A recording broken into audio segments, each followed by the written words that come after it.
ከአብርሃም ጎን መቆም ነበረበት አይደለ? ከአቤል ጋር እንኳን ተገናኙ። ቤተሰብ እንግዲህ ልባቸው ያበጠው ሁለቱ ያው እስር ቤት ገብተዋል። ትላንትናም ነግሬያችሁ ነበረ። ዛሬም ቅድም በሰራሁላችሁ ቪዲዮም ዛሬ ይታሰራሉ ብዬ ነግሬያችሁ ነበር። እንግዲህ ሩታ እንግዲህ በልጇ ምክንያትና የሆነ መረጃዎችንም ስላጠፋፉት ሩታ አልገባችም።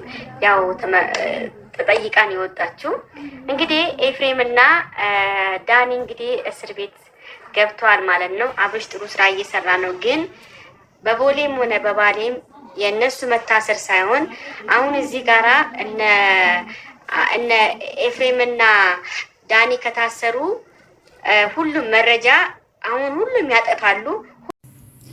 ሰላም ሰላም ሰላም። እንግዲህ ዛሬ ሁላችሁም ደስ ብሏችኋል ብዬ አስባለሁ። ምክንያቱም አብርሽ ቆራጥ ሆኗል፣ ዳኒን አሳስቧል። እንደዚሁም ወንዱ እሱ ባያሳስራቸው መታሰራቸው የማይቀር ነገር ነው። ምክንያቱም ሩታም ብትሆን ያመለጠችው የልጁ እናትም እንደገና ደግሞ መረጃዎቻቸውን ያጠፋፉ ስለነበር ነው። እና እንግዲህ ይፈታሉ ብዬ አስባለሁ። ምክንያቱም አሁንም መረጃ እያጠፉ ነው። እነሱ እንዳላሰሩ እነሱ እንዳላደረጉት እያደረጉ ነው። ግን ፊዚካሊ እነሱ እንዳደረጉት ግን 100% ያስታውቃል። በቃ ወይ እነሱ በእጃቸው አያደርጉም፣ ግን በገንዘብ ኃይል ያደረጉት ነገር አለ። እጅ ልጅ የት ነው የጠፋቸው?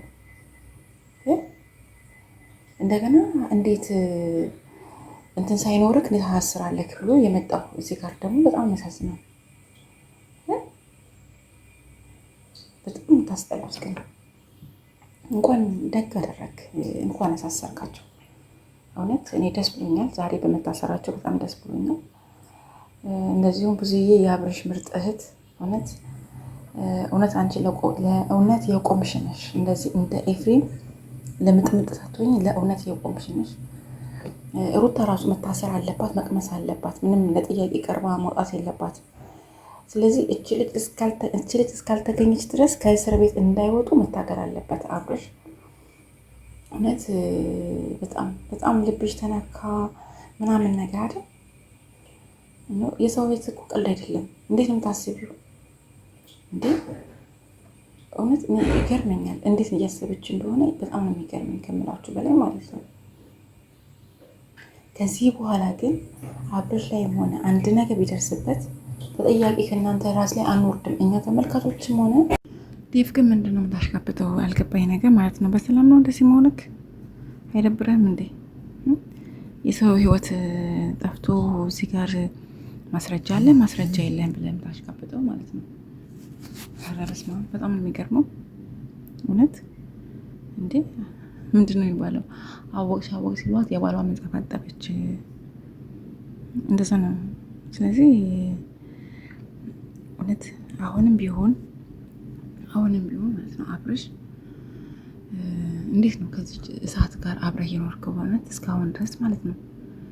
ወይ እንኳንም ፈታሃት በእውነት በጣም ከባድ ነው እውነት። ሩታ ግን ስማ ምን አይነት ሰው ነሽ ግን? ትናንትና ስትጨፍሪ አልነበር እንዴ? እንዴት ነው ስሜቱ እንኳን መረዳት ያቃተሽ? ቢያንስ የእውነት በጣም ታዝኑት ግን በጣም በጣም በጣም በጣም አሁንም ቢሆን ህግ ይፍታችሁ። እስከዛሬ ድረስ ተጨማልቃችኋል። የት ነሽ እያለችው ስትቃለዱባት ነበረ። በጣም ታስጠሉት። አንቺማ በጣም አስጠልተሻል ማለት በጣም በጣም እንዴ። ደግ አደረገ። ትክክለኛ ውሳኔ ነው የወሰንከው። እኔም እደግፍሃለሁ አብርሽ። አሁን እንግዲህ ተመልካቹም ይሄን በማድረግ ደስ ብሎታል። እኔም በጣም ደስ ብሎኛል እውነት። ብዙዬ ለእውነት የቆምሽ ነሽ፣ ምርጥ እህት ነሽ። አሁንም እች ልጅ እስካልተገኘች ድረስ አንለቀቃትም። እስከ መጨረሻው አብረናችሁ እንፋለማችኋለን እንጂ አንለቃችሁም። አሁንም አብርሽ ወደፊት ለምታደርገው እያንዳንዱ ነገር ወደፊት